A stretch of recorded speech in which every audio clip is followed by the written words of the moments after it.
मातरम। नमस्कार दोस्तों, स्वागत है आप सभी का हमारी UP TET child development and pedagogy की क्लास में।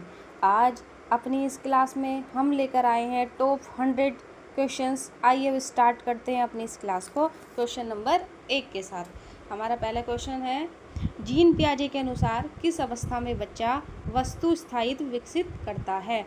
संवेदीगामक, पूर्व संक्रियात्मक, मूर्त संक्रियात्मक, औपचारिक। तो इसका सही आंसर है संवेदीगामक। यह गुण 0 से 2 वर्ष की संवेदीगामक अवस्था में विकसित होता है। हमारा अगला प्रश्न है, समीपस्थ विकास का क्षेत्र यानी ZPD किसके द्वारा दिया गया था? ब्रूनर, वाइगोत्स्की, पियाजे, स्किनर। तो इसका सही आंसर है वाइगोत्स्की। यह लेव वाइगोत्स्की के सामाजिक सांस्कृतिक सिद्धांत का हिस्सा है। अगला प्रश्न है, थॉर्नडाइक द्वारा दिया गया अधिगम का मुख्य नियम कौन सा है? Law of analogy, law of readiness, law of partial activity, law of associative shifting. तो इसका सही आंसर है लॉ ऑफ रेडिनेस। ठीक है। थॉर्नडाइक ने तत्परता, अभ्यास और प्रभाव के 3 मुख्य नियम दिए थे। अगला प्रश्न है, प्रश्न नंबर 4, एक प्रगतिशील कक्षा में शिक्षार्थियों का मूल्यांकन not helpful, a barrier, very important, only for ranking. तो इसका सही आंसर है वेरी इंपॉर्टेंट। यह बच्चों की समझ का आकलन कर सुधार हेतु बहुत महत्वपूर्ण है। यानी प्रगतिशील कक्षा में शिक्षार्थियों का मूल्यांकन करना बहुत ही ज़रूरी है। यह बच्चों की समझ का आकलन कर सुधार हेतु बहुत महत्वपूर्ण है। अगला प्रश्न, प्रश्न नंबर 5, प्रयास और भूल का सिद्धांत किसने दिया? पावलोव, थॉर्नडाइक, हल, कोहलर। तो इसका सही आंसर है थॉर्नडाइक। थॉर्नडाइक ने बिल्ली पर प्रयोग कर यह सिद्धांत दिया था। अगला प्रश्न, अच्छा लड़का, अच्छी लड़की अभिविन्यास किस स्तर पर होता है? Pre conventional, conventional, post conventional, unconventional. तो इसका सही आंसर है कॉन्वेंशनल। ठीक है। पारंपरिक स्तर पर बच्चा समाज की नज़रों में अच्छा दिखाने का प्रयास करता है। ठीक है। तो कॉन्वेंशनल का मतलब है पारंपरिक स्तर, और ये स्तर किसने दिए थे? कोहलबर्ग ने। ठीक है। हमारा अगला प्रश्न है, समावेशी शिक्षा का तात्पर्य है special school, same school for all, only marginalised, English mandatory. तो इसका सही आंसर है सेम स्कूल फॉर ऑल। यानी समावेशी शिक्षा का अर्थ है सभी बच्चों को उनकी क्षमताओं की परवाह किए बिना एक ही स्कूल में पढ़ाना। यानी सभी बच्चों को, चाहे वो किसी भी प्रकार के हो, उनको सभी को एक साथ एक विद्यालय में शिक्षा देना। एक क्रिया प्रसूत अनुबंधन के जनक कौन है? Pavlov, Skinner, Thorndike, Bandura. तो इसका सही आंसर है स्किनर। BF स्किनर को क्रिया प्रसूत अनुबंधन का जनक माना जाता है। अगला प्रश्न है, पाड़ या ढांचा यानी स्कैफोल्डिंग का अर्थ है rote learning, temporary support, homework evaluation, punishment. तो इसका सही आंसर है टेम्पररी सपोर्ट। यानी स्कैफोल्डिंग का मतलब है वयस्कों द्वारा सीखने में दिया गया अस्थायी सहयोग। हमारा अगला प्रश्न है, 90 से 109 IQ वाले बच्चे को माना जाता है सुपीरियर, एवरेज, डल, गिफ्टेड। तो इसका सही आंसर है एवरेज। यानी ये जो स्कोर होता है 90 से 109, ये सामान्य बुद्धि वाले बालक को दर्शाता है। ठीक है। हमारा अगला प्रश्न है, सूझ का सिद्धांत किससे जुड़ा है? Kohler, Watson, Thorndike, Skinner. तो इसका सही आंसर है कोहलर। कोहलर ने चिंपांजी पर प्रयोग कर सूझ का सिद्धांत दिया था। अगला प्रश्न है, शैशव अवस्था की अवधि क्या है? Birth to 2 years, 2 to 6 years, 6 to 11 years, 12 to 18 years. तो इसका सही आंसर है बर्थ टू 2 ईयर्स। यानी जन्म से 2 वर्ष की जो आयु होती है वो कहलाती है शैशव अवस्था। तनाव और तूफान की अवस्था किसे कहा जाता है? ये CDB का मोस्ट इम्पोर्टेंट और पॉपुलर क्वेश्चन है। तनाव और तूफान की अवस्था किसे कहा जाता है? Childhood, infancy, adolescence, adulthood. इसका सही आंसर है एडोलिसेंस, यानी स्टेनले हॉल ने किशोर अवस्था को तनाव और तूफान की अवस्था कहा है। ये प्रश्न बहुत देखने के लिए मिलता है कि किस मनोवैज्ञानिक ने वयस्क अवस्था जो होती है यानी किशोर अवस्था जो होती है उसको तनाव और तूफान की अवस्था कहा है, एडोलिसेंस। अगला प्रश्न, सूक्ष्म शिक्षण का उपयोग होता है bright students, teacher training, reducing back load, large classes. तो इसका सही आंसर है टीचर ट्रेनिंग, यानी जो माइक्रो टीचिंग होती है यह शिक्षकों को विशिष्ट शिक्षण कौशलों में तैयार करने हेतु तकनीक है। हमारा अगला प्रश्न है, NCF 2005 के अनुसार शिक्षक की भूमिका है अथॉरिटेटिव, डिक्टेटोरियल, फैसिलिटेटर, परमिसिव। तो इसका सही आंसर है फैसिलिटेटर, यानी सुगमकर्ता, सुविधादाता। शिक्षक को ज्ञान के सुविधादाता के रूप में कार्य करना चाहिए।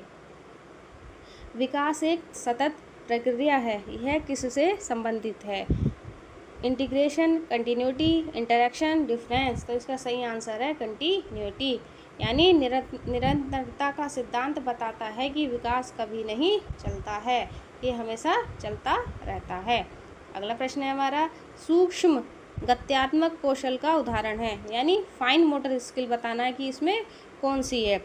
Running, hopping, riding, climbing. तो इसका सही आंसर है राइटिंग। लिखना हाथ की मांसपेशियों का उपयोग करता है, तो ये क्या है हमारा? Fine motor skill. अगला प्रश्न है, सिरह पदाभिमुख सिद्धांत का अर्थ है general to specific, head to toe, rural to urban, centre to out. तो इसका सही आंसर है हेड टू टो, यानी विकास सिर से पैर की दिशा में आगे बढ़ता है। अगला प्रश्न है, समीप दुराभिमुख प्रवृत्ति का अर्थ है, यानी प्रोक्सिमोडिस्टल जो होता है, समीप दुराभिमुख, head to toe, centre to outside, general to specific, simple to complex. तो इसका सही आंसर है सेंटर टू आउटसाइड, यानी विकास शरीर के केंद्र से बाहर की ओर बढ़ता है। हमारा अगला प्रश्न है, प्रकृति पोषण विवाद का अर्थ है genetics and environment, behaviour and environment, bio and environment, environment and upbringing. तो इसका सही आंसर है जेनेटिक्स एंड इन्वायरमेंट। प्रकृति, आनुवंशिकता और पोषण वातावरण से संबंधित है। हमारा अगला प्रश्न है, अर्नेस्ट जोन्स के अनुसार उत्तर बाल्यावस्था है 1 से 3 ईयर्स, 3 से 6 ईयर्स, 6 से 12 ईयर्स, 12 से 18 ईयर्स। ये अर्नेस्ट जोन्स के अनुसार है उत्तर बाल्यावस्था, तो ये है 6 से 12 वर्ष। अगला प्रश्न है, किशोर अवस्था तनाव और तूफान की अवस्था है, यह किसने कहा है? अभी हमारा ये प्रश्न आया था, तो बताइए किसने कहा है कि किशोर अवस्था तनाव और तूफान की अवस्था है? Stanley Hall, Thorndike, Jersild, Crow and Crow. तो इसका सही आंसर है स्टेनले हॉल। ठीक है। टोली की अवस्था यानी गैंग एज कौन सी होती है? Infancy, late childhood, early childhood, adolescence. तो इसका सही आंसर है लेट चाइल्डहुड। लेट चाइल्डहुड मतलब उत्तर वाले अवस्था को कहा जाता है टोली की अवस्था या गैंग एज। ठीक है। अगला प्रश्न है, खिलौनों की आयु यानी टॉय एज कौन सी अवस्था होती है? Early childhood, late childhood, infancy, all of above. तो इसका सही आंसर है अर्ली चाइल्डहुड, यानी पूर्व बाल्यावस्था को खिलौनों की आयु कहा जाता है। अगला प्रश्न है, मानव विकास किसका परिणाम है? मानव विकास किसका परिणाम है? Only environment, only heredity and environment, economic factors. तो इसका सही आंसर है हेरिडिटी एंड इन्वायरमेंट। विकास आनुवंशिकता और वातावरण की अंतःक्रिया का परिणाम है। सामाजिकरण की प्राथमिक संस्था क्या है? ठीक है, सामाजिकरण की प्राथमिक संस्था क्या है? School, media, family, government. तो इसका सही आंसर है फैमिली। परिवार सामाजिकरण की सबसे महत्वपूर्ण प्राथमिक संस्था है।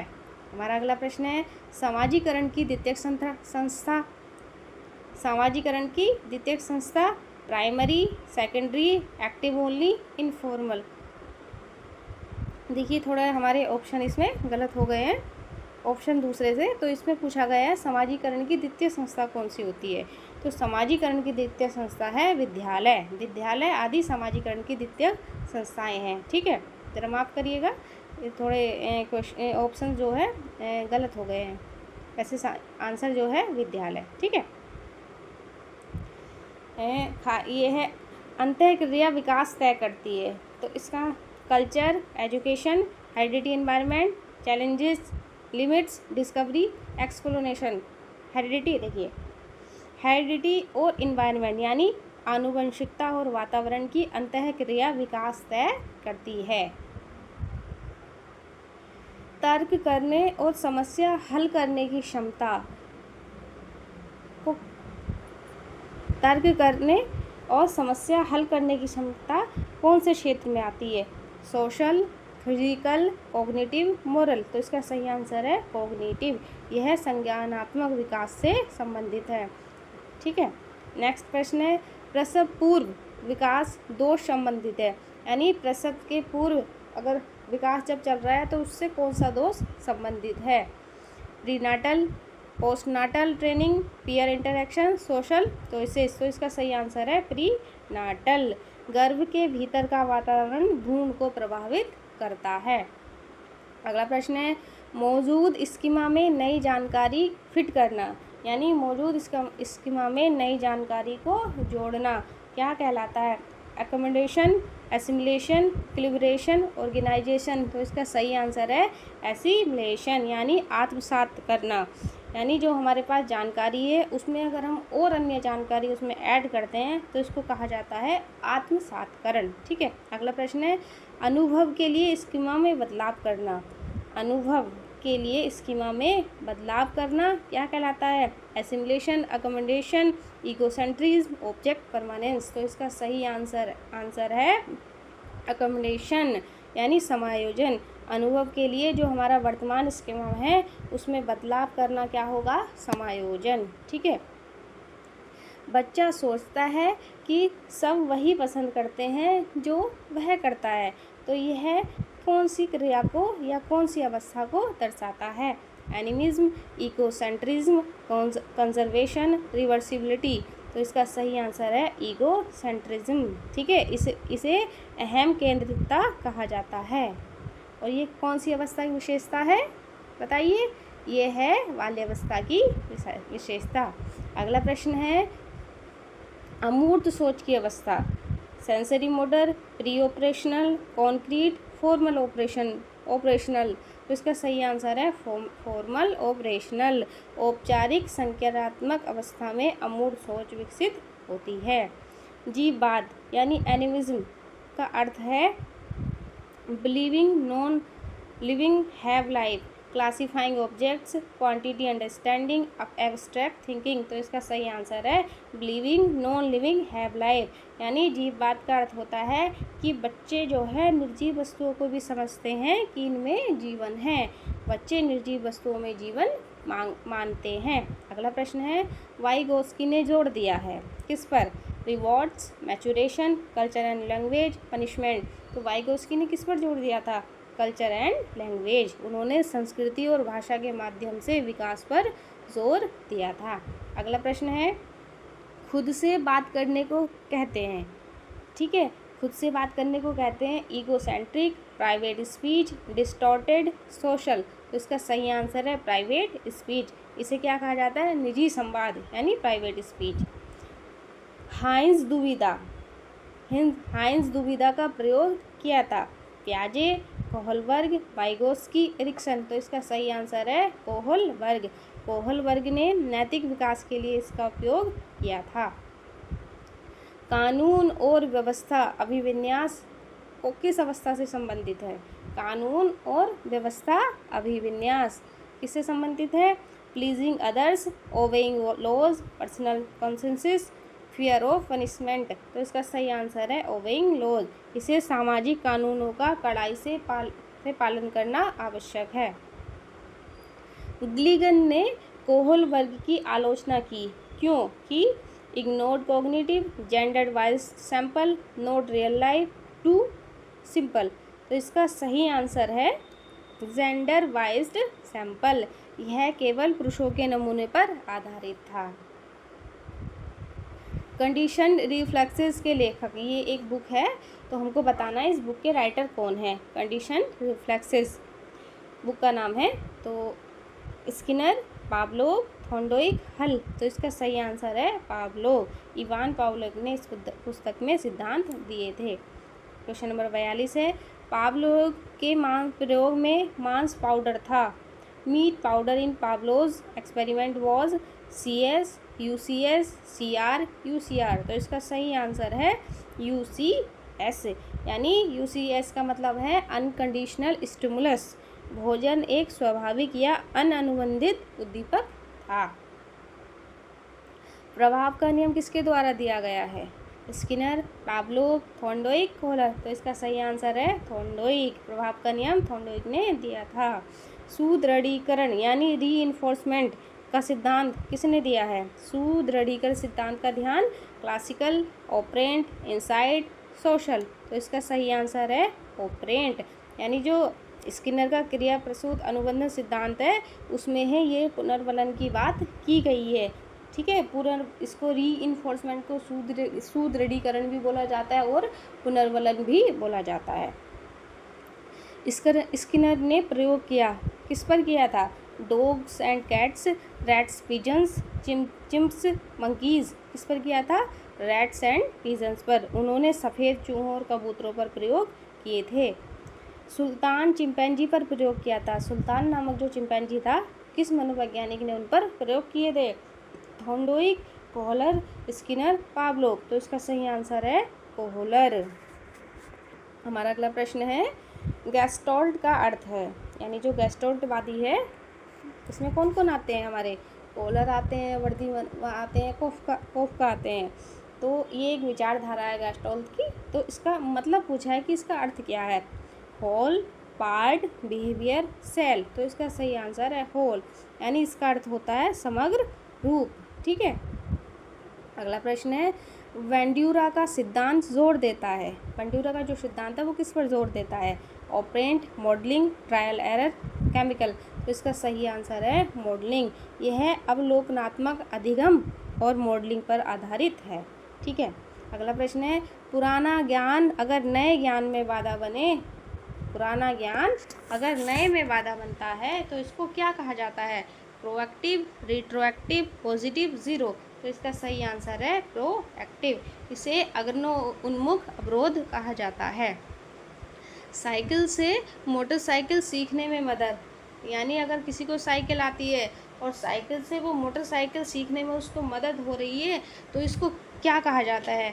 Negative transfer, positive transfer, zero transfer. तो इसका सही आंसर है पॉजिटिव ट्रांसफ़र। यह धनात्मक अधिगम स्थानांतरण है। हमारा अगला प्रश्न नंबर 51, बंड्यूरा के अवलोकनात्मक अधिगम का सही क्रम क्या है? Attention, retention, reproduction, motivation. Motivation, attention, retention, reproduction. Retention, attention, reproduction, motivation. Attention, motivation, retention, reproduction. तो इसका सही आंसर है अटेंशन, रिटेंशन, रिप्रोडक्शन, मोटिवेशन, यानी इसका सही क्रम होगा, क्या क्रम है? अवधान, धारण, पुनरुत्पादन और अभिप्रेरणा। ये इसका सही क्रम है। ठीक है, हिंदी में ये है अवधान, धारण, पुनरुत्पादन और अभिप्रेरणा। अगला प्रश्न है, गैने के अधिगम पदानुक्रम में कितने स्तर शामिल होते हैं? 5, 6, 8, 10। तो इसका सही आंसर है 8। ठीक है, गैने ने अधिगम के 8 क्रम स्तर बताए हैं। रॉबर्ट गैने के अनुसार अधिगम का सर्वोच्च स्तर क्या है? प्रत्यय अधिगम, सिद्धांत अधिगम, समस्या समाधान, संकेत अधिगम। तो इसका सही आंसर है समस्या समाधान। समस्या समाधान, प्रॉब्लम सॉल्विंग अधिगम का सबसे जटिल स्तर है। अगला प्रश्न है, प्रशिक्षण का एक गोलार्ध से दूसरे में स्थानांतरण क्या कहलाता है? पार्श्विक, ऊर्ध्व, द्विपार्श्विक, क्षैतिज। तो इसका सही आंसर है द्विपार्श्विक। द्विपार्श्विक स्थानांतरण शरीर के 2 समान अंगों के बीच होता है। अगला प्रश्न है, अधिगम का पठार क्या दर्शाता है? तीव्र वृद्धि, कोई सुधार ना होना, अधिगम का अंत, स्मृति में गिरावट। तो इसका सही आंसर है कोई सुधार ना होना। पठार वह स्थिति है जहाँ सीखने की गति रुक जाती है। अगला प्रश्न है, बुद्धि का द्विकारक सिद्धांत किसने दिया? बिने, स्पीयरमैन, थॉर्नडाइक, गार्डनर। तो इसका सही आंसर है स्पीयरमैन। चार्ल्स स्पीयरमैन ने 1904 में यह सिद्धांत दिया था। उन्होंने बुद्धि को दो कारकों में विभाजित किया था। उन्होंने बताया था कि बुद्धि दो प्रकार की होती है, सामान्य और विशिष्ट बुद्धि, जी और एस थ्योरी। अगला प्रश्न है हमारा, स्पीयरमैन के सिद्धांत में जी कारक का अर्थ है समूह, सामान्य, आनुवंशिक, वृद्धि। तो इसका सही आंसर है सामान्य। जी का सामान्य का अर्थ है सामान्य बुद्धि यानी जनरल इंटेलिजेंस। अगला प्रश्न है, हार्वर्ड गार्डनर का सिद्धांत जोर देता है एकल इकाई, अलग अलग रूप, IQ टेस्ट, स्थिर बुद्धि। तो इसका सही आंसर है अलग अलग रूप। गार्डनर ने 8 प्रकार की स्वतंत्र बुद्धियां बताई हैं। दूसरों की भावनाओं को समझने में जो कुशल है वो किसकी विशेषता है? अंतर्व्यक्तिगत, स्थानिक, प्रकृतिवादी। तो इसका सही आंसर है अंतर्व्यक्तिगत बुद्धि दूसरों को समझने की योग्यता है। ठीक है। अगला प्रश्न है, ये सूत्र है MA/CA × 100। ये सूत्र किसने दिया था, यानी किसका है ये IQ निकालने का, बुद्धि लब्धि का सूत्र है ये किसने दिया है? बिने ने, स्टर्न ने, टर्मन ने या वेक्सलर ने? तो इसका सही आंसर है टर्मन। लुईस टर्मन ने 100 से गुणा करके सूत्र को व्यवहारिक बनाया। अगला प्रश्न है हमारा प्रश्न नंबर 61, मानसिक आयु यानी मेंटल एज का जो प्रत्यय है किसने दिया है? टर्मन, स्टर्न, बिने साइमन, स्पीयरमैन। तो इसका सही आंसर है बिने साइमन। 1908 में बिने और साइमन ने यह अवधारणा दी। अगला प्रश्न है, व्यक्तित्व का वर्गीकरण किसने किया? ठीक है, व्यक्तित्व का जो वर्गीकरण है, जो 2 प्रकार बताए हैं, इंट्रोवर्ट और एक्सट्रोवर्ट, अंतर्मुखी और बहिर्मुखी। तो ये जो वर्गीकरण है किसने किया है? Freud, Jung, Allport, Cattell. तो इसका सही आंसर है जुंग। कार्ल जुंग ने अंतर्मुखी और बाह्यमुखी में बांटा है। अगला प्रश्न है, TAT थीमेटिक एप्रिसिएशन टेस्ट किसे मापता है? बुद्धि, व्यक्तित्व, अभिक्षमता, अभिवृत्ति। तो इसका सही आंसर है व्यक्तित्व। TAT व्यक्तित्व मापन की एक प्रक्षेपी विधि है। अगला प्रश्न है, रोरशा स्याही धब्बा परीक्षण किसने दिया? मरे, रोरशा, बेलक, स्किनर। तो इसका सही आंसर है रोरशा। हरमन रोरशा ने 1921 में इसे विकसित किया था। अगला प्रश्न है, फ्रायड के अनुसार सुख चाहने वाला भाग कौन सा क्या कहलाता है? इदम, अहम, पराअहम, अर्धचेतन। तो इसका सही आंसर है इदम। ठीक है, इदम सुखवादी सिद्धांत पर कार्य करता है। फ्रायड ने जो है पर्सनैलिटी के 3 टाइप बताए हैं, id, ego and super ego. तो इसमें जो इड वाला जो पार्ट है वो सुखवादी सिद्धांत पर कार्य करता है। अभिप्रेरणा का आवश्यकता पदानुक्रम सिद्धांत किसने दिया है? स्किनर, मैस्लो, हर्ज़बर्ग या मैकडूगल। तो इसका सही आंसर है मैस्लो ने। अब्राहम मैस्लो ने यह प्रसिद्ध सिद्धांत दिया था, अभिप्रेरणा का आवश्यकता पदानुक्रम। बहुत मोस्ट इम्पोर्टेंट क्वेश्चन है ये, आप सभी को सही से इनको देखना है और दिमाग में अपने रखना है, और परीक्षा के टाइम पर ये आपको बहुत हेल्प करने वाले हैं। अगला प्रश्न है, मैकडूगल के अनुसार मूल प्रवृत्तियाँ कितनी हैं? 10, 12, 14, 16। तो इसका सही आंसर है 14। मैकडूगल ने 14 मूल प्रवृत्तियाँ और 14 संवेग बताए हैं। अगला प्रश्न है, व्यक्तिगत संतुष्टि के लिए पढ़ना ये कौन सी प्रेरणा होती है? बताइए।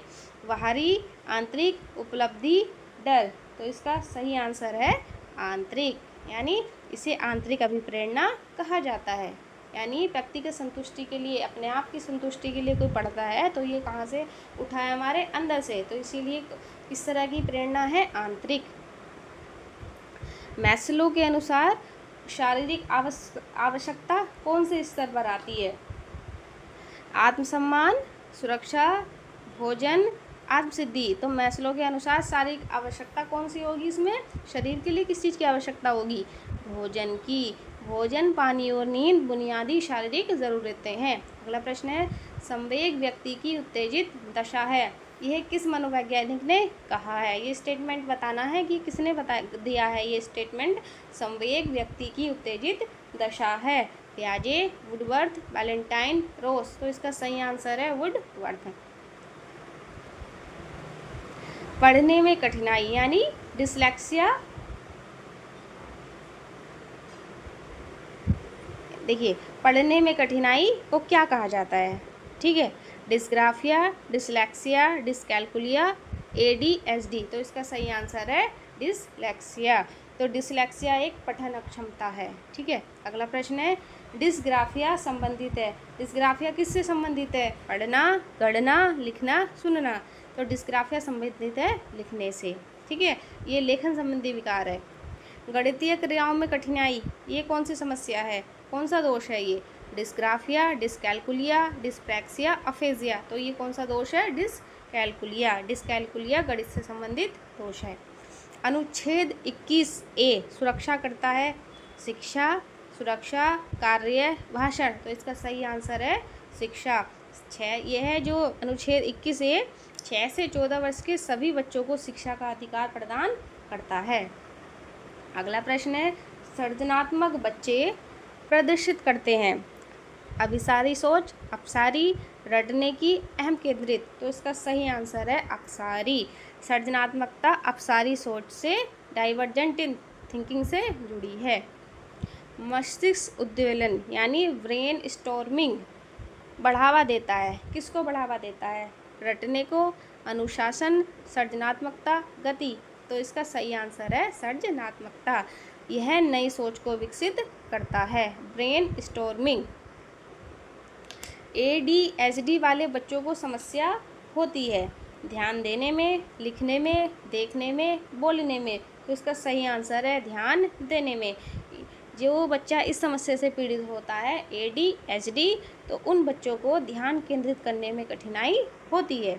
78 समावेशी कक्षा में शिक्षक को नज़रअंदाज करना, सब में क्षमता मानना, प्रतिभाशाली पर ध्यान लेवल करना। तो सही आंसर है सब में क्षमता मानना, यानी समावेशी शिक्षा हर बच्चे की क्षमता का सम्मान करती है, वह सभी में विश्वास करती है। ठीक है, अगला प्रश्न है, प्रतिभाशाली की विशेषता नहीं है, यानी जो प्रतिभाशाली बालक होते हैं उनकी इनमें से कौन सी विशेषता नहीं है?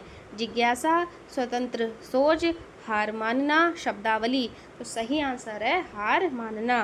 प्रतिभाशाली बच्चे आसानी से हार नहीं मानते हैं। हमारा अगला प्रश्न है, दिव्यांग जन अधिनियम पारित हुआ, यानी RPW जो एक्ट है वो कब पारित हुआ था? 1995, 2005, 2016, 2020। तो इसका सही आंसर है 2016। यह जो अधिनियम है 2016 में पारित हुआ था। हमारा अगला प्रश्न है, CCE केंद्रित है केवल शैक्षणिक, केवल रचनात्मक, या दोनों, या फिर बोर्ड परीक्षाएं? तो इसका सही आंसर होगा दोनों, शैक्षणिक और रचनात्मक दोनों। ठीक है, यह शैक्षणिक और सह शैक्षणिक दोनों पर जोर देता है। सीखने के लिए आकलन में दृष्टिकोण निदानात्मक, योगात्मक, सत्रांत, मानक। तो इसका सही आंसर है निदानात्मक। यह निदानात्मक और रचनात्मक होता है, असेसमेंट फॉर लर्निंग। अगला प्रश्न है हमारा, उपचारात्मक शिक्षण होता है, कैसा होता है? प्रवेश, निदानात्मक परीक्षण, अंतिम परीक्षण, खेल दिवस। तो इसका सही आंसर है निदानात्मक परीक्षण। यानी उपचारात्मक शिक्षण हम कब देंगे? पहले क्या करेंगे? हम परीक्षण करेंगे। कौन सा? निदानात्मक। निदानात्मक परीक्षा से हमें क्या होगा? हमको पता चलेगा कि इस बच्चे को किस प्रकार की समस्या है, किस लेवल पर किस तरह की समस्या है। तो पहले क्या होगा? उसका निदान होगा, फिर उस समस्या क्या होगा? उपचार। ठीक है, उदाहरण से नियम की ओर, ये कौन सी विधि है? बताना है। निगमन, आगमन, व्याख्यान, परियोजना। तो इसका सही आंसर है आगमन। यह आगमन विधि है, यानी इसमें उदाहरण से नियम की ओर चला जाता है। हमारा अगला प्रश्न है, निगमन विधि की दिशा कैसी होती है? सामान्य से विशिष्ट, विशिष्ट से सामान्य, मूर्त से अमूर्त, ज्ञात से अज्ञात। तो इसका सही आंसर है सामान्य से विशिष्ट। निगमन विधि नियम से उदाहरण की ओर चलती है। सामाजिक अधिगम सिद्धांत यानी सोशल लर्निंग थ्योरी किसने दी है? ये पावलोव, बंड्यूरा, स्किनर, पियाजे। तो इसका सही आंसर है बंड्यूरा। यह बंड्यूरा का सिद्धांत है। ZPD अवधारणा यानी जो है जोन ऑफ प्रोक्सिमल डेवलपमेंट, ये अवधारणा किसने दी है? वाइगोस्की, ब्रूनर, आउसवेल या कोहलबर्ग। तो इसका सही आंसर है वाइगोस्की। अगला प्रश्न है, शास्त्रीय अनुबंधन जो सिद्धांत है ये किसने दिया है? Watson, Pavlov, Thorndike, Skinner. तो इसका सही आंसर है पावलोव, यानी पावलोव ने ये सिद्धांत दिया है और इस सिद्धांत के लिए किस पर प्रयोग किया था? कुत्ते पर। ठीक है, अगला प्रश्न है, क्रिया प्रसूत अनुबंधन ऑपरेंट कंडीशनिंग, ये सिद्धांत किसने दिया है? स्किनर, पावलोव, टोलमैन, हल। तो इसका सही आंसर है स्किनर। स्किनर ने क्रिया प्रसूत सिद्धांत दिया था। वस्तु स्थायित्व यानी ऑब्जेक्ट परमानेंस किस अवस्था की विशेषता है? संवेदी पेशीय, पूर्व संक्रियात्मक, मूर्त, औपचारिक। तो इसका सही आंसर है संवेदी पेशीय। पहली अवस्था यानी जो पियाजे की पहली अवस्था है सेंसरी मोटर स्टेज, तो उसमें एक की विशेषता होती है वस्तु स्थायित्व। ठीक है, अब बताना है जो एजुकेशनल साइकोलॉजी है यानी शैक्षिक मनोविज्ञान क्या है? ये व्यावहारिक है, शुद्ध है, सामाजिक है, कला है। तो इसका सही आंसर है व्यावहारिक है। यह मनोविज्ञान का व्यावहारिक प्रयोग है। और अगला प्रश्न है, प्रभाव का नियम किसने दिया है? Pavlov, Skinner, Thorndike, Kohler. तो इसका सही आंसर है थॉर्नडाइक। थॉर्नडाइक ने 3 मुख्य नियम दिए हैं। सूझ का सिद्धांत किसने दिया है? गेस्टाल्ट, व्यवहारवाद, रचनावाद, प्रकार्यवाद। यानी जो ये इनसाइट लर्निंग है, सूझ का सिद्धांत कौन से वाद पर आधारित है? तो ये कौन से वाद पर है? गेस्टाल्टवादी कोहलर का सिद्धांत है सूझ का। कोहलबर्ग का सिद्धांत बताइए, इसमें से कौन सा सिद्धांत कोहलबर्ग का है? संज्ञानात्मक, नैतिक, भाषा, सामाजिक। तो इसका सही आंसर है नैतिक। यह नैतिक विकास का सिद्धांत है। संज्ञानात्मक विकास किससे संबंधित है बताइए? पियाजे, एरिक्सन, फ्रायड, रोजर्स। तो इसका सही आंसर है पियाजे। जीन पियाजे का प्रसिद्ध सिद्धांत है संज्ञानात्मक विकास का सिद्धांत, जिसमें उसने 4 अवस्थाएं बताई हैं। अब बताइए, औसत बुद्धि, इसमें कौन सा औसत बुद्धि स्तर को दर्शाता है? 50 से 70, 70 से 90, 90 से 110, 120 से 140। तो इसका सही आंसर है 90 से 110। अभिप्रेरणा का प्राथमिक स्रोत क्या है? प्रोत्साहन, आवश्यकताएं, लक्ष्य, पुरस्कार। तो इसका सही आंसर है आवश्यकताएं। आवश्यकताएं ही प्रेरित करती हैं अभिप्रेरणा के लिए। ठीक है, अब बताइए, अव्यक्त अधिगम यानी लेटेंट लर्निंग किससे संबंधित है? Tolman, Bandura, Bruner, Ausubel. आपको जो है ना ये टर्म याद रखने हैं। अव्यक्त अधिगम, अगर कभी हिंदी में ना समझ में आए तो आपको दोनों टर्म याद रखनी है। तो अव्यक्त के लिए क्या है? Latent learning. तो ये किसकी टर्म दी हुई है? तो ये किसकी दी हुई है? टोलमैन ने अव्यक्त अधिगम दिया था। पर्पज ऑफ इवैल्यूएशन यानी मूल्यांकन का क्या उद्देश्य होता है? रैंकिंग, सुधार, पास फेल, ग्रेडिंग। तो इसका सही आंसर है मूल्यांकन का उद्देश्य होता है सुधार करना, सीखने में सुधार करना। हमारा लास्ट क्वेश्चन है, अधिगम क्या है यानी लर्निंग क्या है? अस्थायी व्यवहार में स्थायी परिवर्तन, मूल प्रवृत्ति, प्रतिवर्त। तो क्या होता है? अधिगम होता है व्यवहार में स्थायी परिवर्तन। अनुभव से व्यवहार में स्थायी परिवर्तन ही अधिगम है। अगर आपको हमारा वीडियो अच्छा लगा है तो चैनल को लाइक करें, सब्सक्राइब करें और शेयर करें। Thank you.